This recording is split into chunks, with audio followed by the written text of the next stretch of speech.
하나님의 말씀은 누가복음 21장입니다.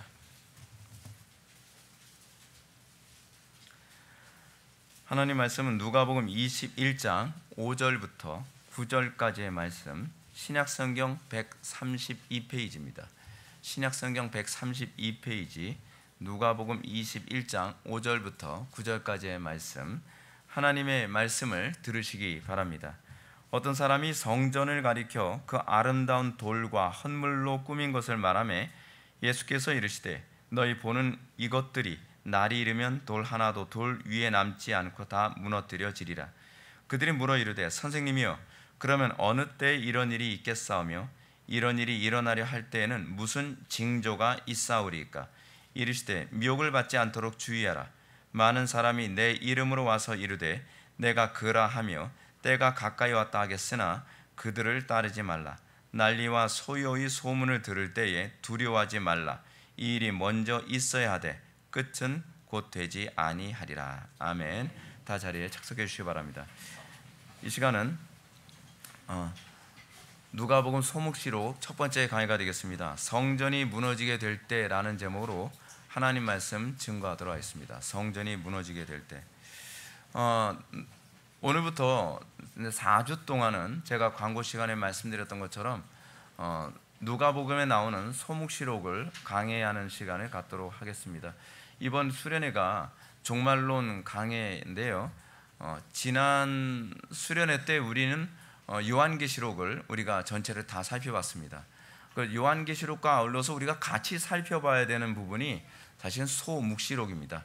소묵시록 하게 되면은 마태복음에서는 24, 25장이 소묵시록인데 여러분들 이번에 이제 수련회 때 세 번째 강해가 23, 24, 25장을 전 부분을 제가 구조를 분석하고 이것이 어떻게 성전 파괴와 종말론이 어떻게 연결되어지는지를 제가 굉장히 판타스틱하게 제가 설교자 준비를 했습니다. 그래서 여러분들 이 설교만 들으시면 마태복음 23, 24, 25장이 어떻게 하나의 맥락으로 주님께서 장차 오게 되어질 종말을 우리에게 말씀하고 계신지 그걸 이제 보게 될 겁니다. 실제로 여러분들 우리가 마태복음 24장만 보면 모호하게 보여지는 구절들이 상당히 많습니다. 근데 모호한 게 아닌 이유가 뭐냐면 이 24장에 나오는 이 말씀들이 사실은 엄밀히 얘기하면 21장부터 시작되어지는 21, 23, 24, 25 이렇게 연결되어지는 이 흐름 안에서 성전 파괴와 관련해서 예수님이 그걸 염두에 두고 말씀하셨기 때문에 뭘 염두에 두고 말씀하셨는가만 보면 24장에 나오는 모호해 보이는 부분이 하나도 모호해지지 않게 구조가 그렇게 되어 있습니다.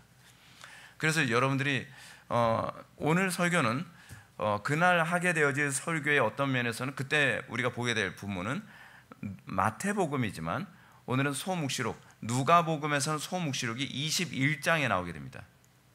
그리고 마가복음에서는 소묵시록이 13장에 나오게 되거든요. 그러니까 우리가 누가복음 21장에 나오는 이 소묵시록을 살펴보면서 여러분들이 이제 이번 수련회 때 셋째 강의를 들을 때 퍼즐이 맞춰지는 것처럼 연결이 되어지고 어떤 부분은 중복이 되기도 하고 어떤 부분은 좀 더 선명하게 되어지는 그런 강해가 될 거라고 생각을 합니다. 누가복음 19장부터 19장 45절부터 21절까지 누가는 예수님께서 성전을 정화시키는 그런 부분을 기록하고 있습니다. 성전을 정화하는 이 부분은 사실은 장차 오시게 되어질 예수 그리스도의 재림과 심판에 관한 부분이 같이 연결되어지는 부분입니다. 제가 이 부분을 결론적으로 먼저 말씀드리게 된다면 여러분 마지막 종말 때에 주님께서 왜 오시는 것 같습니까? 불신자들을 지옥으로 보내기 위해서 여러분 오신다고 생각합니까? 정확히 여러분 잘 들어보십시오. 핵심은 이겁니다. 하나님을 믿지 않은 사람들은요 그냥 혼란스럽지 않습니다. 그냥 저분들은 그냥 지옥으로 가는 겁니다. 우린 분명히 알잖아요. 그럼 주님께서 재림하시는 것의 핵심이 뭐냐면 예수를 믿는다고 나름대로 예배당에 나오는 사람들, 나름대로 신앙생활을 한다고 하는 사람들을 구분하기 해서 그 안에서 천국과 지옥을 나누는 겁니다. 그러니까 여러분들, 많은 거짓된 설교자들의 잘못된 메시지가 뭡니까? 여러분, 교회 나오면 다 천당 갑니다. 이 천주교회 가르치는 그거거든요. 영세 받으면, 세례 받으면 당연히 구원 받습니다라고 가르치지 않습니까? 성경적이지 않습니다. 성경에서 가르치는 부분은요, 소위 나름대로 믿는다고 자부하는 사람들 중에서, 그 중에서 양과 염소를 나누는 것이고, 그리고 지혜로운 처녀와 어리석은 처녀로 나누는 겁니다. 그러니까 그 심판의 핵심이 뭐냐면, 불신자들이 아니라 나름대로 믿는다고 하는 사람들을 심판하기 위해서 오시는 겁니다. 그렇다고 한다면 우리가 이 종말론의 핵심을 어디로 봐야 되냐면, 우리가 과연 심판받을 사람인가, 우리가 아니면 구원받을 사람인가 라고 하는 부분을 우리가 염두에 두어야만 합니다. 근데 이 부분을 종말에 있을 주님의 재림과 심판에 관한 부분을 말씀하실 때 주님께서 뭘 염두에 두시고 말씀하시는지를 잘 기억하셔야 돼요. 이건 우리가 이번에 종말론 강의 세 번째 강의 때도 그렇게 말씀드릴 부분이지만, 성전 파괴 사건과 연결해서 이 스토리가 진행되어지고 있다는 사실입니다. 자, 그러면 주님께서 어떻게 성전 정화라는 흐름 속에서 예루살렘의 멸망과 마지막 심판을 우리에게 가르치고 계시는가? 오늘 5절과 6절 말씀 다 같이 읽겠습니다. 5절과 6절 다 같이 읽겠습니다. 시작.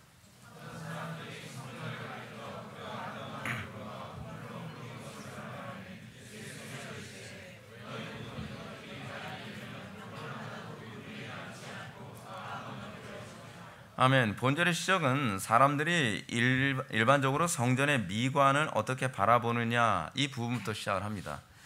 5절 보면 어떤 사람들이 성전을 가리켜 그 아름다운 돌과 헌물로 꾸민 것을 말하매 라고 있습니다. 사람들이 감탄했습니다. 그러니까 예수님 당시에 예수님과 제자들이 바라봤던 성전은 무슨 성전이? 헤롯 성전이거든요. 근데 구약 성경에서 성전이 건축되어진 사건이 있는데, 첫 번째 뭐냐면 여러분들이 잘 알고 있는 것처럼 솔로몬 성전입니다. 솔로몬에 의해서 건축되어진 성전, 솔로몬 성전이 있고, 두 번째 성전이 뭐냐면 이스라엘 사람들이 바벨론 포로 생활에서 돌아와서, 학계가 그 내용이잖아요. 학계가 그 성전 건축에 관한 내용인데, 그 성전을 뭐라 하냐면 스룹바벨 성전이라고 얘기합니다. 그리고 세 번째, 중간기 때서부터 건축이 시작되어진 성전이 바로 이 헤롯 성전이죠. 헤롯 성전은 이게 얼마나 오랫동안 건축됐냐면요, BC 19년부터 시작해서요, AD 63년에 걸쳐서 성전이 건축이 됩니다. 그러니까 이게 몇 년 동안 건축한 거예요? 거의 100년 가까이, 82년 동안 성전을 건축했습니다. 우리나라는 82달 정도면은 막 웬만한 건물 툭탁툭탁 다 짓잖아요. 막 조립실 갖다 붙이면서 막 붙이고. 근데 그 당시에는 성전 건축을 하는 게요, 진짜 돈덩어리요. 말 그대로 돈덩어리. 여러분, 이 정도면은, 여러분 거의 100년 정도면은 세대가 3번씩 바뀌어가면서 이게 건물을 짓는 거거든요. 아버지 때에 건축하다가, 야 이제 늙어서 안 되겠다, 이제 네가 건축해라. 그럼 그 아들이 와서 또 미장이 하고, 그다음 미장인지 모르겠는데 도끼 다시 깔고 그러면서, 도끼 다시 그런 거 없어요. 그러면서 하여간 그렇다는 얘기예요. 근데 그런 식으로 성전 건축하다가 그 다음 세대에서 또 성전 건축하고, 82년 동안 성전 건축을 했던 사람, 성전 건축을요. 근데 이렇게 82년 동안 성전을 건축했는데도 불구하고 하나님께서 어떻게 해요? AD 70년에 다시 말해서 성전이 완공된 지 7년이 좀 지나서요, 하나님께서 다 허물어 버려요. 그러니까 디도, 이제 티투스라고 하는 그 디도 장군이 와가지고요, 성전을 완전히 박살을 냅니다. 박살을 낸 이유가 뭐냐면, 그 성전의 사이사이에 금이 있었는지 없었는지 모르겠는데 금이 있다는 얘기를 듣고, 금을 한 조각이라도 더 건지려고 이 성전을 쪼개고 다 이거 쪼개가면서 성전을 완전히 파괴해버리고 말았어요. 그러면 헤롯이 왜 이렇게 어떻게 성전을 건축했는가? 여러분, 헤롯이란 사람이요, 성전을 건축한 이유가 하나님 영광을 위해서 성전을 건축한 사람이 아니었습니다. 자기의 명예와 정치적 야욕 때문에 성전을 건축한 사람입니다. 여러분들이 알고 계신지 모르겠는데 헤롯은 유대인이 아닙니다.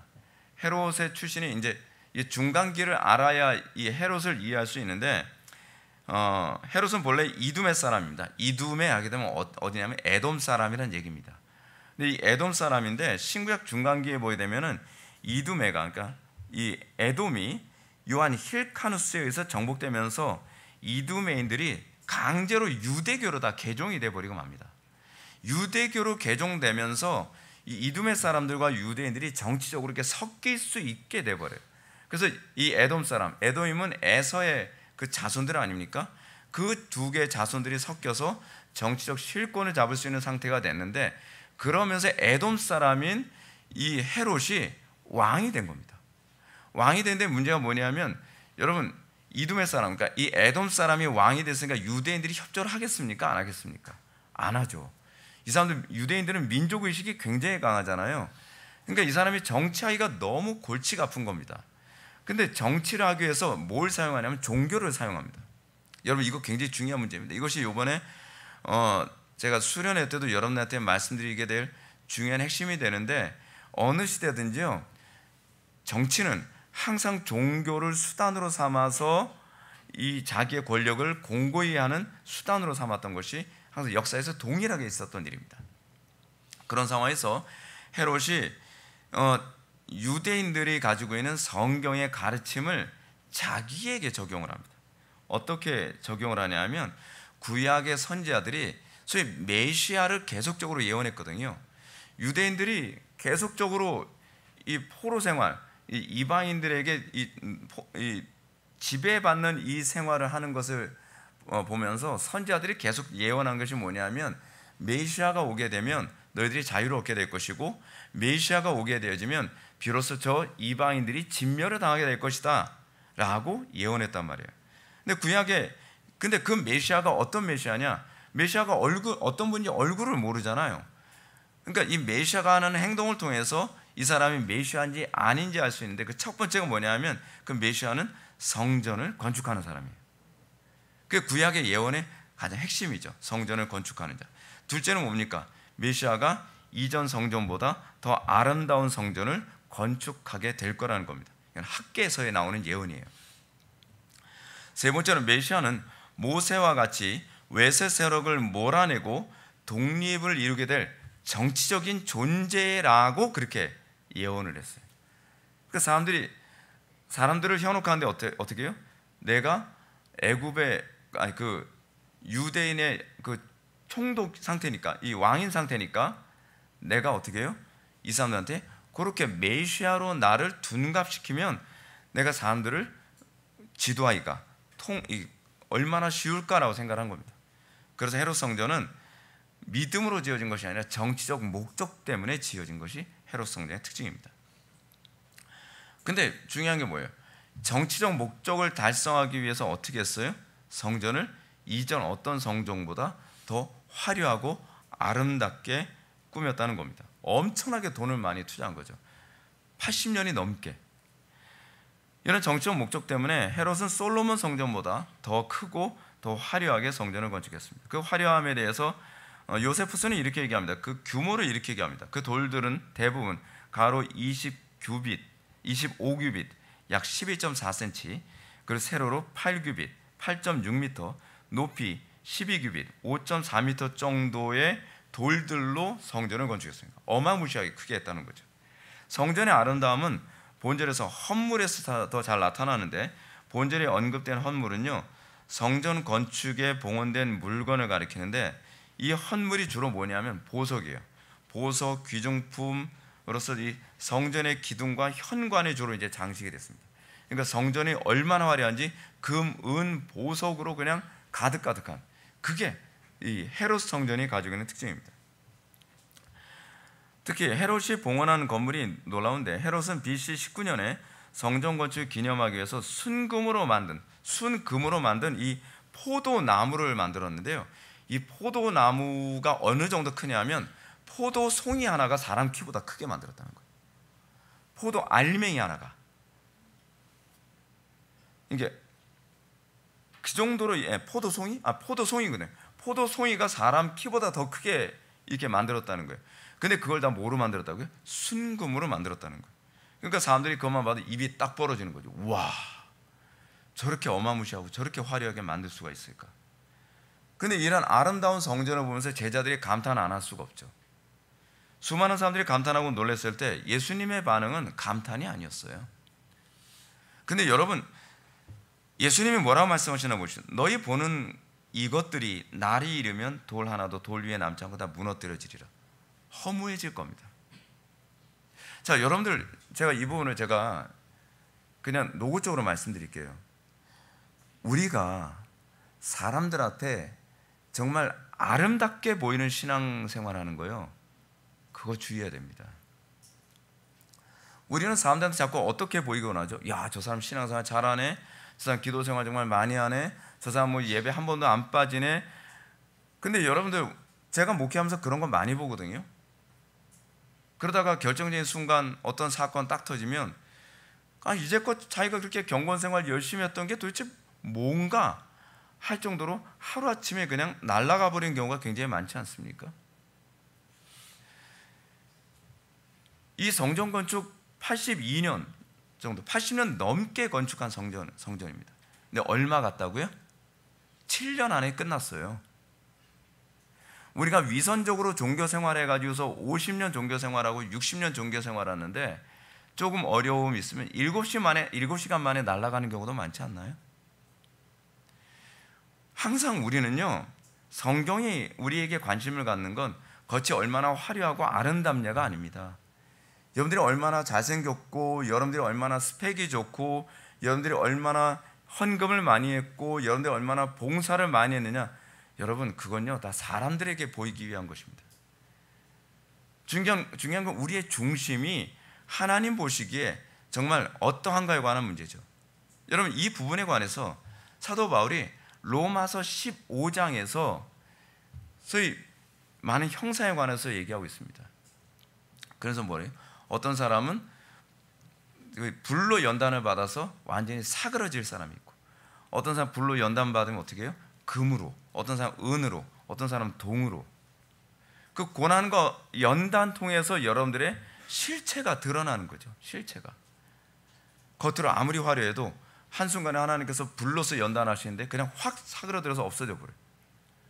그게 신앙입니까? 겉으로 아무리 아름답고 얼마나 천사의 말을 많이 하고, 사도 바울이 고린도전서 13장에서 그 얘기가 나오잖아요. 너희가 천사의 말을 하고 자기 자신을 불 가운데 내어주고, 그리고 자기가 얼마나 봉사를 많이 한다 할지라도 뭐가 없으면 아무것도 아니다, 사랑이 없으면 아무것도 아닌 거예요. 남들 앞에 야, 저 사람 정말 신앙 좋은데, 저 사람 이번에 예배당 건축하는데 막 10억을 헌금했대. 그게 뭐가 중요해요? 여러분, 그건 하나님 앞에서 하나도 중요하지 않습니다. 중요한 건 여러분들이 하나님 영광에서 내가 항상 어떤 일관성 있는 태도를 견지하며 살아가고 있느냐가 중요한 겁니다. 자, 이 어쨌든 이런 악담 같은 예수님의 선언에선 두 가지 의미를 담고 있습니다. 첫째의 의미는 참된 성전, 다시 말해서 예수님과 한 몸을 이루게 될 교회가 세워지기 위해 그림자와 같은 이 성전은 없어져야 한다는 뜻입니다. 그래서 예수님께서 돌 위에 돌 하나 앉지 않고 싹 다 없어질 것이다 라고 얘기하는 거죠. 두 번째는 이겁니다. 이 선언은 현재 극도로 타락한 성전의 운명이 어떻게 될 것인가에 대한 심판 선언입니다. 여러분이 당대 극치 아름다움을 갖추고 있었던 성전과 그 속에서 종교적 명목하에 일상적으로 자행됐던 범죄가 얼마나 놀라울 정도로 대조되고 있는지 여러분 생각해 보시죠. 어떤 면에서 스룹바벨 성전 같은 경우는 초라합니다. 초라한데 그 안에서 일어났던 성전의 제사와 유월절 행사 이런 것들은요 정말 신령과 진정이 있었습니다. 이렇게 한번 생각해 봅시다. 우리 교회가 작은 교회이기 때문에 하는 얘기는 아닙니다.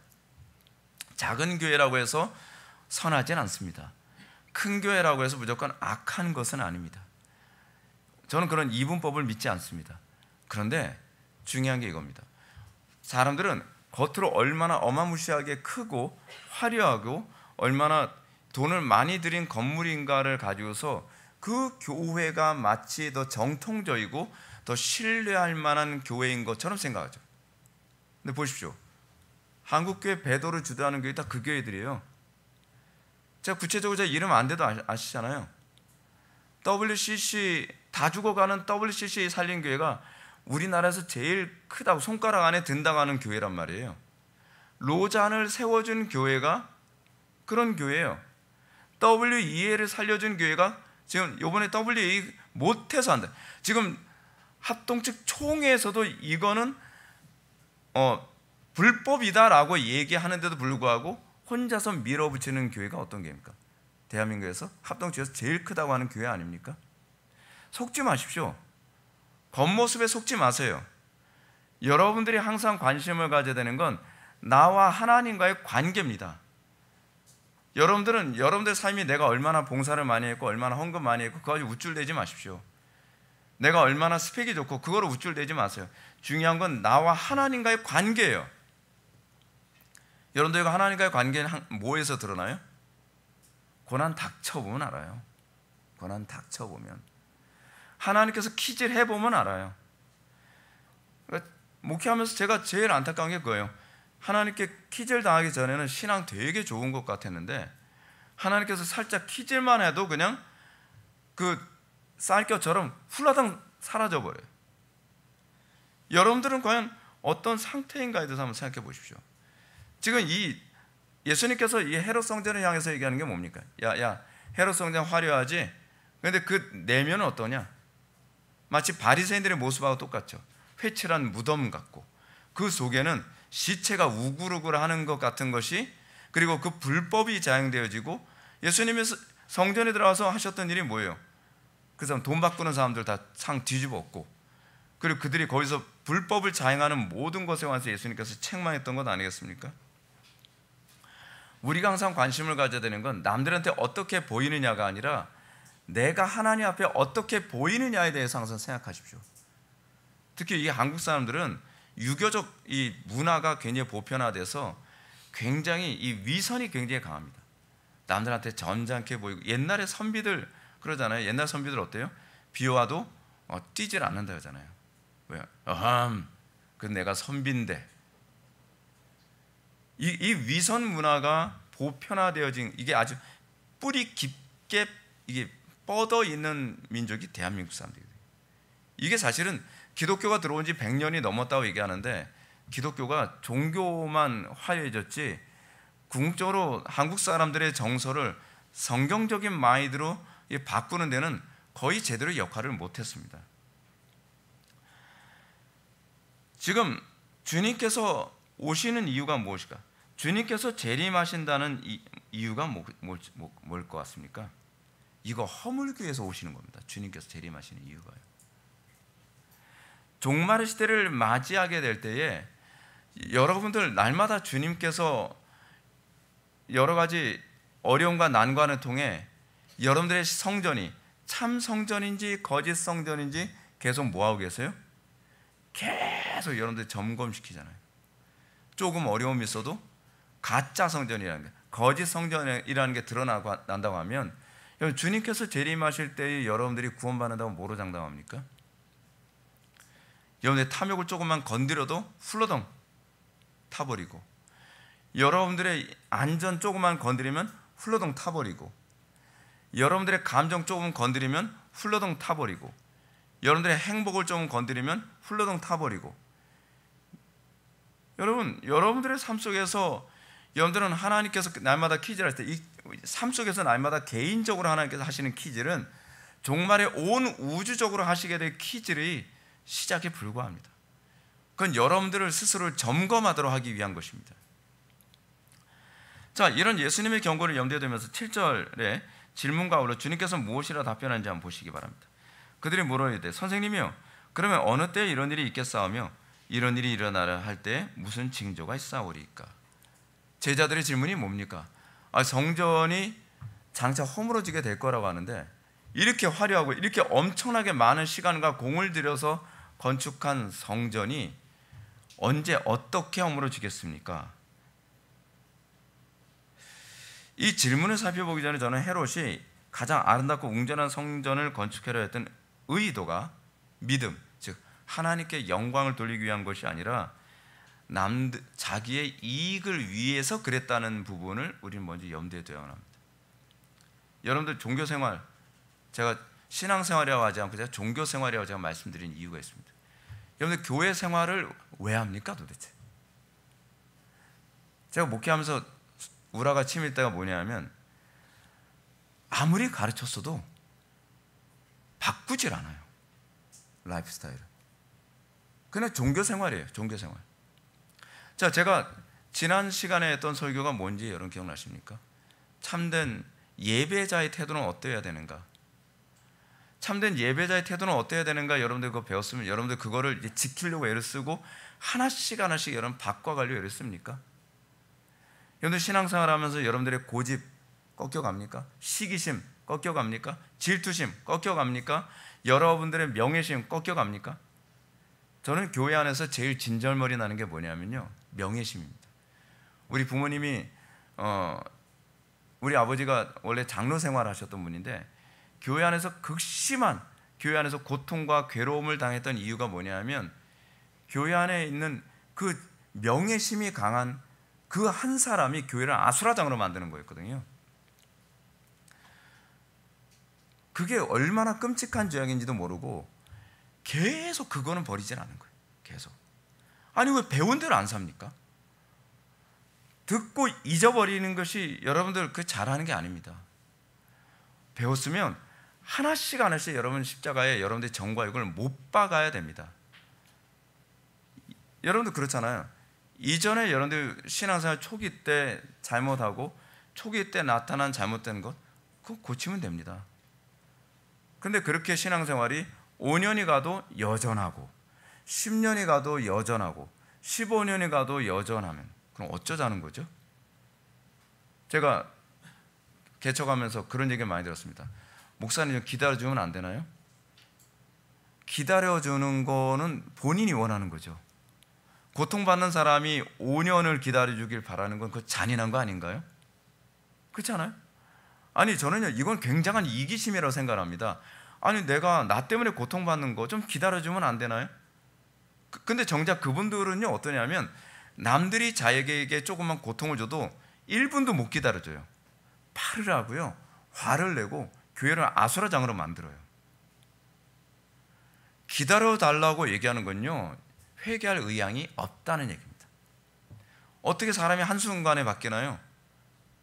그럼 우리가 죽을 때 한순간에 죽지 그러면 뭐 서서히 죽으면 더 아파요. 여러분. 아니 여러분 하나님 앞에서 내가 참 신자라고 한다면 나 때문에 다른 사람이 고통받는다는 걸 생각한다면 기다려달라는 말을 하면 안 되죠. 하루라도 빨리 나의 정과 육을 십자가에 못 박아야죠. 왜요? 그렇지 않으면 내 가족들이 괴롭잖아요. 그렇지 않으면 내 지체들이 괴롭잖아요. 근데 다른 사람들이 기다려주지 않는다고 뭐라 얘기해요? 사랑이 없대요. 아니 기다려달라고 얘기하는 사람이 더 잔인한 거 아닌가요? 그게 진짜 사랑이 없는 것 아닌가요? 양심의 철판 깐 거죠. 그래서 그걸 무슨 신앙이라고 얘기합니까? 중요한 건 신앙생활의 목적이 뭐냐는 거예요. 신앙생활이 하나님 영광입니까? 이웃 사랑을 위한 것입니까? 아니면 내 개인적 구원이라고 하는 욕심 하나만 채우면 된다는 겁니까? 제가 말씀드리는 그런 유형의 사람들은요 나 하나만 구원받으면 된다는 거에서 딱 제한을 둬요. 항상 관심이 뭐냐면 구원의 확신이에요. 맨날 다른 사람이 나 때문에 고통당하고 있다든지 다른 사람이 나 때문에 하나님의 영광이 얼마나 가려지고 있는지 그거는 관심이 없어요. 그러니까 목사님 그러니까 제가 구원을 받는다는 건가요? 못 받는다는 건가요? 그 얘기를 할 때 구원 못 받는다는 얘기죠 라고 얘기하고 싶은 마음이 여기까지 올라왔다고 했는데 그런 이기적인 생각으로 구원의 확신을 자꾸 추구하는 사람이 어떻게 구원을 받는다고 얘기를 해요? 여러분들이 왜 구원을 받아야 된다고 생각하는지 아십니까? 나로 인해서 하나님의 영광이 가려지는 게 괴로워서 구원을 받아야 된다고 생각해야 돼요. 나로 인해서 이웃이 고통을 받는 것 때문에 내가 빨리 거듭나고 내가 변화되어야 되겠구나라고 생각을 해야죠. 근데 어떻게 생각한다고요? 하나님이 고통스럽더라도 나 구원만 받으면 땡이고 주변 사람들이 나로 인해서 고통받더라도 나 구원받으면 그만이지. 그러니까 이런 상태로 구원의 확신을 추구하니까 어떻게 해요? 구원의 확신이 있으면 어떻게 살아도 천당 가는데 지장이 없다는 그 희귀한 논리가 여기서 나오는 거죠. 헤롯의 의도도 그렇습니다. 성전을 세우는데 왜 세워요? 하나님 영광 위해 세운 게 아니에요. 내 명예를 위해 세운 거예요. 초점이 하나님의 영광에 초점 맞춰지지 않으면요, 여러분 은혜 못 받습니다. 신앙의 출발은요, 출발부터 하나님 영광이고요, 출발부터 하나님 이웃 사랑에서 출발하는 겁니다. 솔로몬 성전과 스룹바벨 성전의 특징이 뭡니까? 하나님의 영광을 나타내는 데만 관심을 갖습니다. 흥미로운 게 이런 겁니다. 내 영광을 위해서 아름답게 지는 경우에는 대부분 속이 썩거든요. 근데 하나님의 영광을 위해서 성전을 건축하는 경우에는요, 어떻게 하냐, 하나님을 더 영화롭게 하기 위해 성전을 건축하기 때문에 그 성전은 점점 아름다워질 수밖에 없어요. 그 아름다움은 내면에서 터져나온 아름다움이지 남들에게 보여주기 위한 아름다움이 아니죠. 지금 한국교회가 썩어가고 있다는 얘기가 뭔지 아십니까? 그것 때문입니다. 한국교회는요, 항상 이런 거잖아요. 그 교회 몇 명 모여? 이거 몇 명 모이는 게 뭐가 중요하죠? 하나님께서 숫자에 관심이 있나요? 아니거든요. 그 교회는 뭐 평수가 얼마나 돼? 얼마나 의리의리해? 얼마짜리 건물이야? 이게 왜 중요합니까? 중요한 건 그거잖아요. 우리가 정말 하나님의 영광을 위한 교회인가? 그거잖아요. 대한민국 교회는요, 대한민국 역사상 가장 아름답고 화려하며 웅장한 예배당을 건축하고 수많은 사람들이 모여 예배합니다. 근데 대한민국 역사상 한국교회는 가장 타락했습니다. 제가 구체적인 얘기 안 하겠습니다. 지금 한국교회는 사실 출발부터 잘못됐습니다. 교회의 성장이 곧 그것이 의의가 되어버리고 말았습니다. 하나님 사랑, 이웃 사랑은 찾아볼 수가 없습니다. 그래서 한국교회의 대형 교회들이 종교통합의 앞장을 서고 있는 겁니다.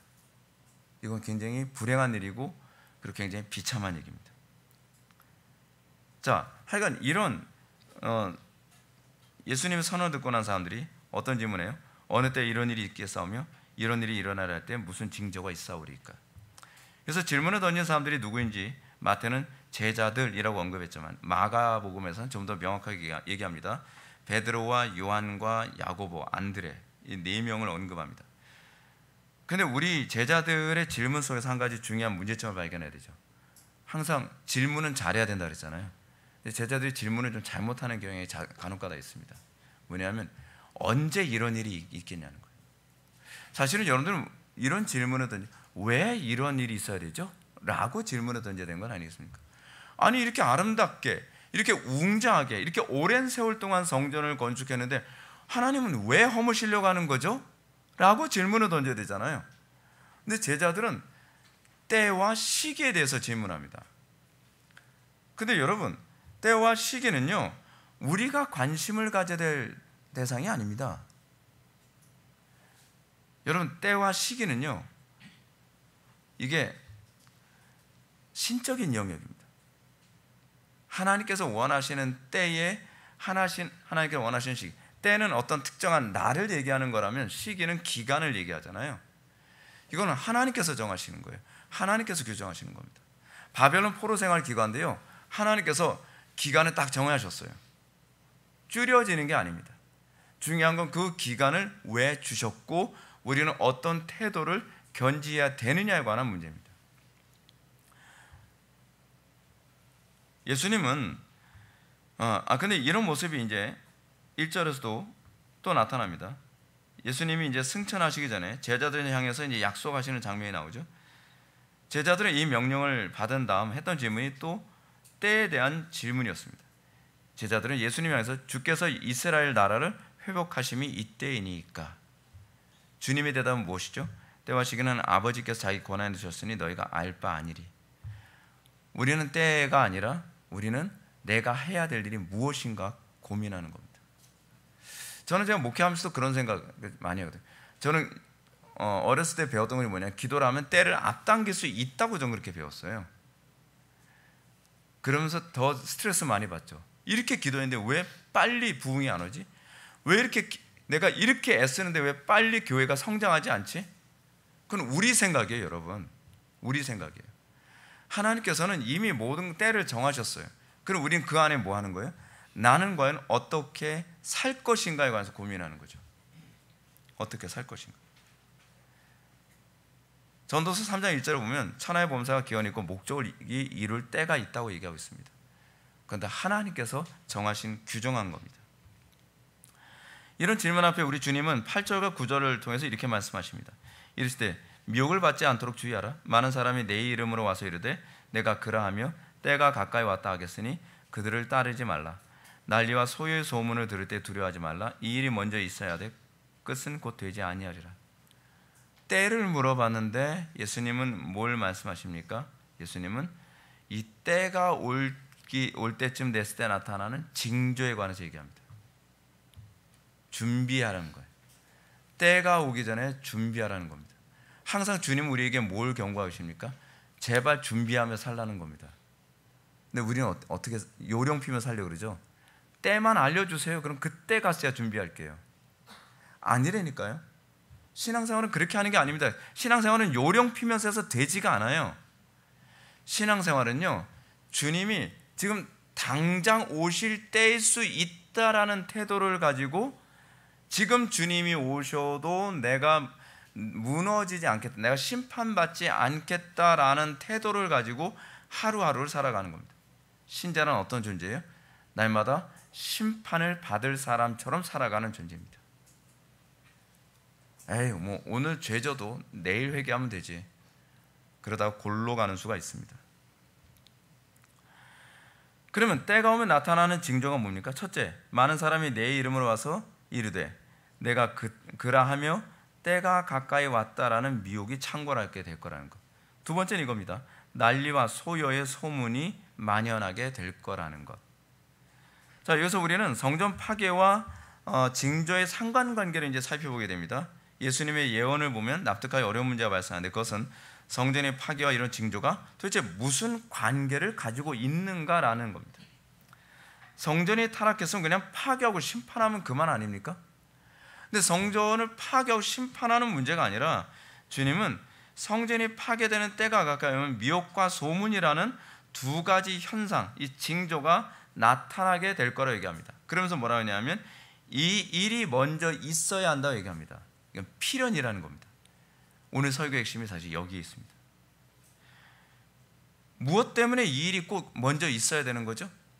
그 이유를 분명하게 알기 위해서 우리는 8절 말씀을 보아야만 해요. 8절을 보면 미혹의 내용은 많은 사람이 내 이름으로 와서 이르되 내가 그러하며 때가 가까이 왔다라는 말씀을 하고 있습니다. 예수님이 경고하신 첫 번째 징조가 되는 미혹의 내용을 두 가지로 나눌 수 있습니다. 첫 번째 뭐냐면 많은 사람들이 내 이름으로 오게 될 거라는 것. 이 이름이 뭐죠? 내가 구원자다. 내가 구원해준다. 여러분 우리나라 사회 안에서도 마치 자기가 메시아인 것처럼 막 떠들고 돌아다니는 사람 있잖아요. 내가 그러면서 내가 아니면 이 대한민국 망해. 내가 아니면 이 대한민국 공산화돼. 내가 아니면 그게 적그리스도들이 항상 하는 표현이에요. 그런데 신기하게 그렇게 얘기하면 사람들이 다 따라다녀요. 성경에 틀림없이 얘기하고 있잖아요. 여러분 구원하는 것은 사람이 아니에요. 그런데 내가 다 한다. 그래서 두 번째 뭐라고 얘기합니까? 때가 가까이 왔다. 때를 규정할 수 있는 능력이 자기한테 있다는 것처럼 얘기를 합니다. 내가 구원할 수 있고 내가 어느 때까지 내가 무엇을 할 수 있다. 마치 이런. 근데 여러분 우리 대한민국 안에서 그런 일이 되게 많이 생기지 않나요? 자기가 구원자처럼 행세하면요 사람들이 구름대처럼 몰려들기 시작을 합니다. 내가 언제까지 무슨 일을 할 수 있을 것이다 라고 얘기를 하는 것 같으면 사람들이 막 구름대처럼 거기에 소망 걸고 목숨 걸고 따라다닙니다. 그래서 우리 주님은요 이거 두 가지를 염두에 두고 말씀하신 겁니다. 첫 번째 뭐냐면 AD 70년에 로마 장군 티투스에 의한 예루살렘 멸망을 말하는 것이지만 또 한편으로 뭐냐면 주님께서 재림하실 때 이 세상을 심판하시는 그 상황에서 나타나는 것과 똑같이 짝을 이뤄서 말씀하시는 거예요. 이 똑같은 일이 이렇게 현실에서 한번 일어나고 마지막 날에 또 일어나게 될 거라는 겁니다. 주님께서는 이런 식으로 마지막 종말을 우리에게 예언하신 부분이 많습니다. 소돔과 고모라 때처럼 주님께서 재림하실 것이고요. 그리고 노아의 때처럼 주님께서는 재림하실 겁니다. 그러니까 주님께서 재림하시고 심판하시는 현상에 관해서 주님께서는 느닷없이 나오는 것이 아니라 이미 여러 가지 사건을 통해서 모델을 보여주죠. 이런 모습으로 나타날 거니까 너희들이 말씀을 잘 묵상하면 경건한 사람은 주님이 오실 때를 가늠할 수 있을 거라고 얘기하고 있는 겁니다. 근데 거짓 선지자들은 그렇게 하지 않죠. 내가 마치 때와 시기를 결정하는 것처럼 얘기하고 있죠. 주님의 재림 때는 성전된 교회의 부패가 어떤 모습을 하게 될지를 알려주게 됩니다. 즉 주님께서 재림하실 때가 가까이 오면 성전된 교회는요 어떤 현상이 나타나느냐, 본질엔 무관심하고요 겉모양 치장하는데 모든 것을 기울여서 사람들을 미혹하게 될 겁니다. 미혹의 시대에 정말 조심해야 되는 게 그겁니다. 겉모습에 제발 조심하십시오. 왜 사람들은 겉모습에 그토록 미혹이 잘 되는지 저는 이해를 못하겠어요. 요한계시록은요 이 부분을 잘 보여줍니다. 요한계시록에 이런 외시된 교회의 모습을 사탄의 회라고 얘기하고 있습니다. 사탄의 또 다른 이름이 뭐죠? 큰 음녀입니다. 근데 큰 음녀가 어떤 식으로 하느냐, 양의 모습을 하고 용처럼 말하는 존재로도 나타나는데 요한계시록 17장 3절부터 4절 말씀 보면 곧 성령으로 나를 데리고 광야로 가니라. 내가 보니 여자가 붉은빛 짐승을 탔는데 그 짐승의 몸에 하나님을 모독하는 이름이 가득하고 일곱 머리와 일곱 뿔이 있는데 그 여자는 자줏빛과 붉은빛 옷을 입고 금과 보석과 진주로 꾸미고 손에 금잔을 가졌는데 가증한 물건과 그 음행의 더러운 것들이 가득하더라. 본문 문맥에서 봤을 때 예수님께서 내 이름으로 와서 성전의 모습을 하고 그 아름다움으로 치장하고 화려함으로 치장하는 것에 사람들이 미혹하게 되는 거예요. 야, 저기에는 진짜 진리가 있는 것 같다. 저기에는 정말 성령이 임재하는 것 같다. 중세 로마 가톨릭의 문제가 뭐였죠? 중세 로마 가톨릭이 그런 거로 사람들을 미혹하지 않았습니까? 아름다운 성전, 성 베드로 성당 얼마나 아름답습니까? 아름다운 성전에다가 그리고 스테인글라스로 딱 밖에서 빛을 비추면 마치 성령께서 임재하신 것 같은 그런 분위기를 연출하고 성가대가 중 2층에서 막 찬양을 부르면 하나님의 임재가 충만한 것 같은 그런 천사의 목소리. 옛날에 여러분 그레고리안 성가 여러분 들어보셨죠? 그레고리안 성가 보게 되면은 남자들이 이렇게 다 이렇게 벽 쪽에 딱 들러붙어 가지고서요. 그 배트맨 같이 이렇게 서 가지고서 다 막 이러면 막 노래 부르잖아요. 막 이렇게 막 배트맨 같은 사람들이 막 같이 막 노래를 부르면 거기 막 하나님의 임재가 막 가득한가. 그래서 사람들이 막 거기에 막 하나님의 임재가 가득한. 근데 그 안에 뭐가 있어요? 불법과 거짓과 음란함과 모든 죄악들이 그 안에 바글바글했단 말이에요. 바글바글했어요. 한국교회는 안 그런 것 같습니까? 한국교회가 그건 로마 가톨릭 아니요. 한국교회도 똑같습니다. 한국교회도요. 근데 문제가 뭐냐면 그들을 따르지 말라라고 성경은 경고하고 있다는 겁니다. 근데 그래도 따라가요. 참 신기하죠. 성경이 아무리 경고해도 그걸 꼭 따라가는 거 보면 신기합니다. 그래서 우리는 아주 흥미로운 점을 발견해야죠. 그것은 복음서와 요한계시록에서 성전 파괴 때를 이제는 이렇게 이해하십시오. 거짓된 성전, 거짓된 교회, 거짓된 신자의 심판이라는 관점을 보십시오. 신약 시대에 와서 성전은 뭐죠? 교회잖아요. 참교회와 거짓교회가 있는데 하나님께서 고난을 통해서 항상 뭘 하세요? 참교회와 거짓교회를 쫙 갈라놓으시죠. 알곡과 쭉정이를 쫙 갈라놓으시죠. 참신자와 거짓신자를 쫙 갈라놓으시죠. 그게 하나님께서 심판하시는 방식이에요. 최후의 심판 때는 우주적으로 그 일이 일어나는 거고요. 최후 심판 이전에는요 개별적으로 일어나고 있는 겁니다. 개별적으로. 즉 거짓된 성전의 심판이야말로 하나님 나라 도래를 위한 필연이라는 겁니다. 여러분 하나님 나라 도래와 관련해서 유대인들이 꿈꾸는 메시아의 역할이 뭐죠? 메시아가 오면 자기네들을 억압하는 이방인들을 싹 다 진멸시킬 것이다. 근데 잘못하고 있는 거죠.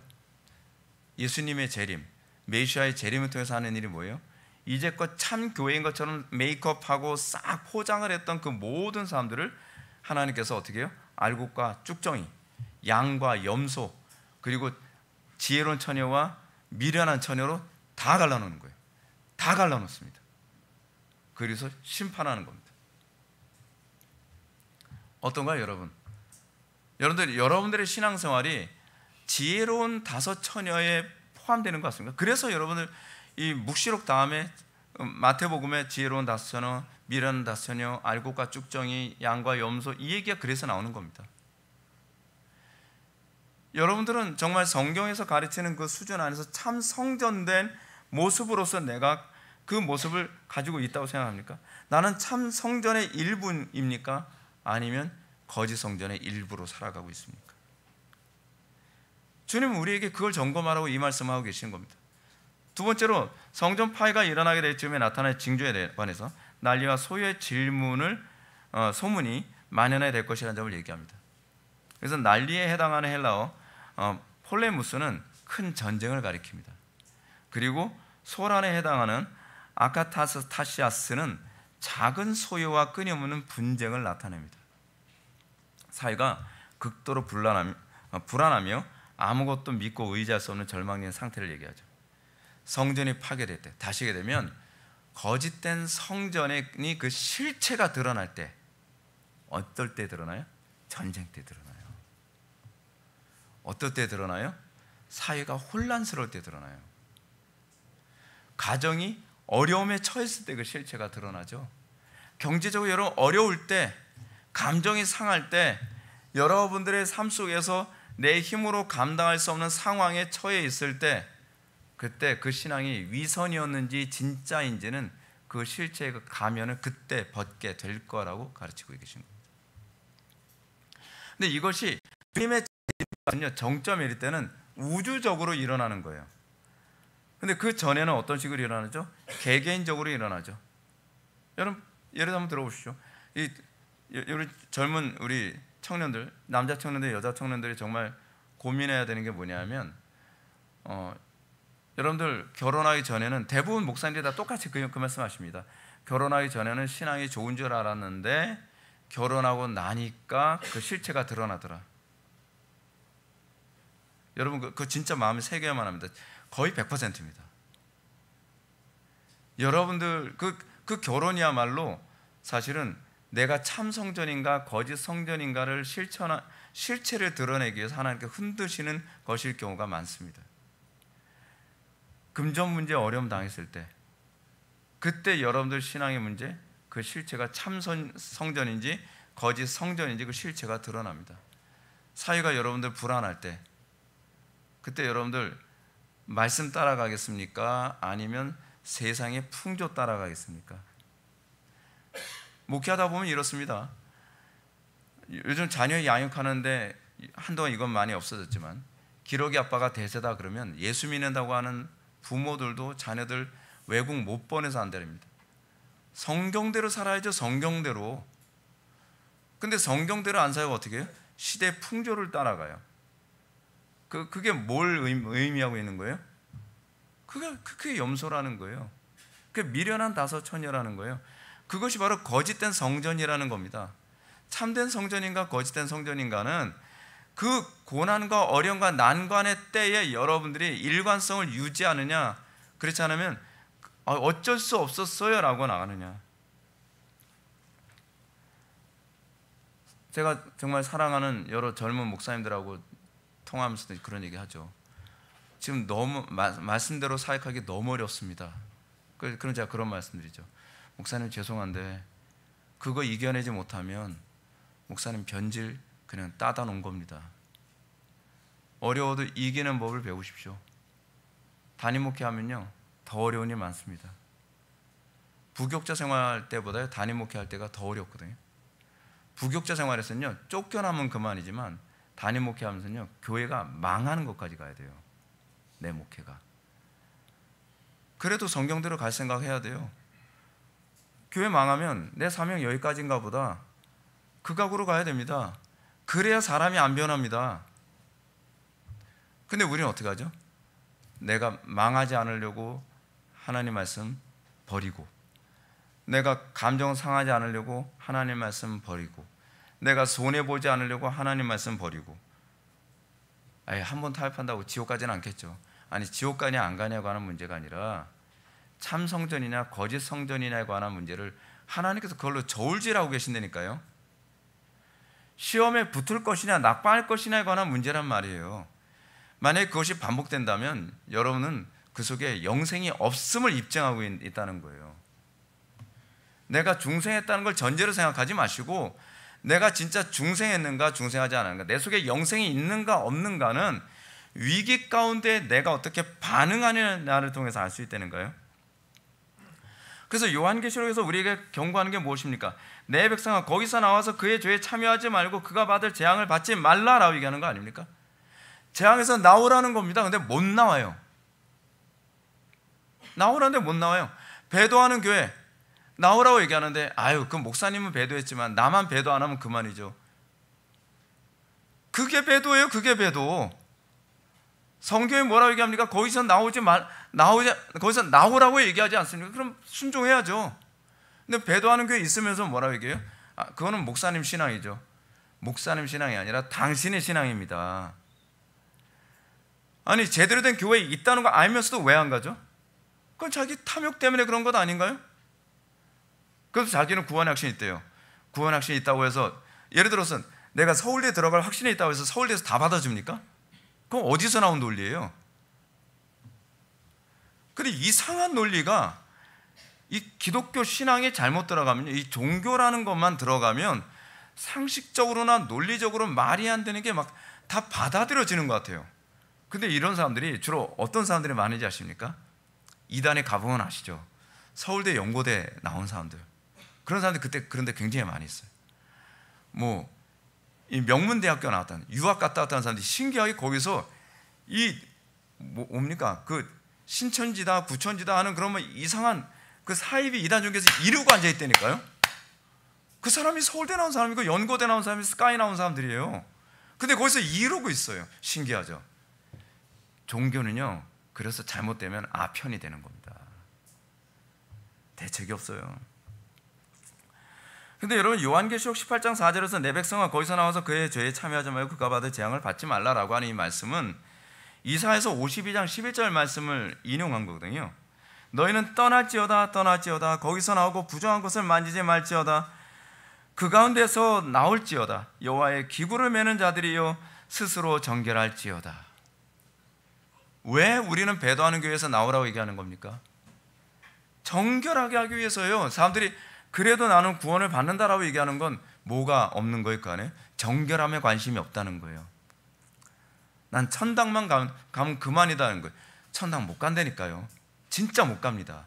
왜냐하면 내 영혼의 정결함을 지키는 데 관심이 없는데 그걸 어떻게 신앙이라고 얘기할 수 있냔 말이에요. 거짓 성전으로 계속 입증되고 있는데 내 스스로 내가 참 성전이요 나는 구원받은 백성이라고 우긴다고 여러분 천국에 들어갈 수 있냐는 겁니다. 아니에요. 못 들어갑니다. 왜 주님이 이런 경고를 하십니까? 이 경고를 듣고 하나님의 진노와 심판의 장소인 가증한 성전, 헤롯 성전, 그 욕심으로 가득한 성전에서 나오지 않으면 그 성전을 파괴할 때 심판을 그대로 받을 것이기 때문에 그렇습니다. 이 부분을 그대로 보여주는 것이 소돔과 고모라 성 아닙니까? 소돔과 고모라 성에 있으면서 여러분 마치 이런 겁니다. 배도한 교회에 계속 죽치고 앉아있으면서 나는 멸망당하지 않을 겁니다. 그 앉아보세요. 소돔과 고모라 성에 계속 앉아있으면서 그래도 나는 믿음이 있습니다. 제 마음은 그래도 믿음이 있습니다. 하늘에서 유황불 떨어지는데 그 사람만 거기서 걸어서 나옵니까? 그 자체가 믿음이 아닌데요. 믿음은 오히려 정반대입니다. 유황불처럼 타는 곳인데도 불구하고 하나님 영광 때문에 그 안에 들어가는 사람이 오히려 구원을 받는 것이지, 하나님의 심판과 진노 가운데 있는데 자기가 안 나오면서 나는 그래도 구원을 받을 수 있다고 생각하는 건요, 자기에게 속는 겁니다. 그래서 지옥은 누구 때문에 가요? 나 때문에 가는 겁니다. 내가 나를 속이고 그 속임에 스스로 빠져들어서 지옥에 가는 겁니다. 여러분들 스스로를 가슴에 손을 얹고 생각해 보시죠. 나는 참 성전된 삶을 살아가는가? 아니면 날마다 내 삶 속에서 내가 어려움과 난관이 있을 때마다 매번 타협하면서 그래도 난 성전이야, 그래도 난 구원받아, 그런 식으로 자기 세뇌하지 마십시오. 열매로 나무를 알 수 있다고 얘기합니다. 고난의 때에 내가 과연 참 성전인가 거짓 성전인가, 내가 양인가 염소인가, 결정적일 때만 불순종이에요. 결정적일 때는 그렇게 많이 가르쳤어도, 반복해서 가르쳤어도 기억을 못해요.